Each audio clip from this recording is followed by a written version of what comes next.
Hey, what's going on, everybody? I have a Zeus Descended gameplay for you with my Horus team, and I believe this is the first time I have ever uploaded a video of me using my Horus team. And for those of you who don't know, Horus is definitely my leader of choice. He wasn't my starting role. My starting role was actually Naga, and I didn't know about re-rolling. And when I rolled Horus, he was just really fun to play with and the most powerful monster by far that I had back then. And he just kind of saved me from quitting the game, and I've been playing with him ever since. And definitely my favorite monster. And because this is my first Horus video, I guess you could see my orb skill. I'm definitely not the best player by any standards, but I do know how to make combos and activate Horus's trigger when necessary, if that is any part of the criteria at all. One thing to note, I do play with a stylus. I actually bought a stylus last year around December. That was when I really started to get into Puzzle and Dragons. And I've been playing with the stylus ever since, and I cannot play without my stylus. It's really tough, especially where I live. I live in the northeastern part of the United States, and it gets cold here a lot. And if you're trying to move your fingers with cold hands, it's really tough. You move really slow, and playing with a stylus definitely solves that problem. It takes a bit to get used to, but once you get a good feel for playing with a stylus, then your orb movement becomes much faster. You can squeeze in more combos. Diagonals become so much easier, and that's a big thing in my gameplay. If you watch any of my gameplay videos or whatever, I use a lot of diagonals. And they're definitely not 100% accurate, but they are more accurate than trying to do diagonals with your finger.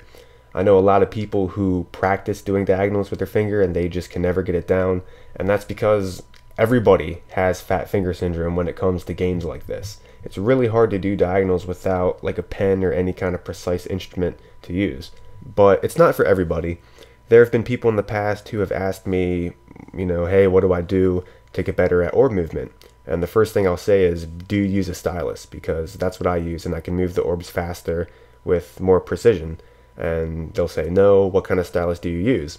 So I'll send them a link to the stylus that I use, and then they'll say, oh, I don't want to spend 25 bucks for a stylus. But it's all about how much you play this game, how much you like the game. And for me, it was justifiable to get it because it enhances my playing experience and I have more fun with it because I can, like I said earlier, move the orbs faster and squeeze in more combos. But enough about that. Let's talk about this Zeus dungeon. So Zeus Descended is not necessarily a super hard dungeon, but it's definitely not easy either.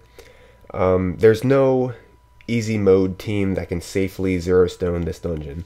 I remember when I was first doing this dungeon with Horus, I had to throw, I think, 2 stones at it in order to get the Zeus.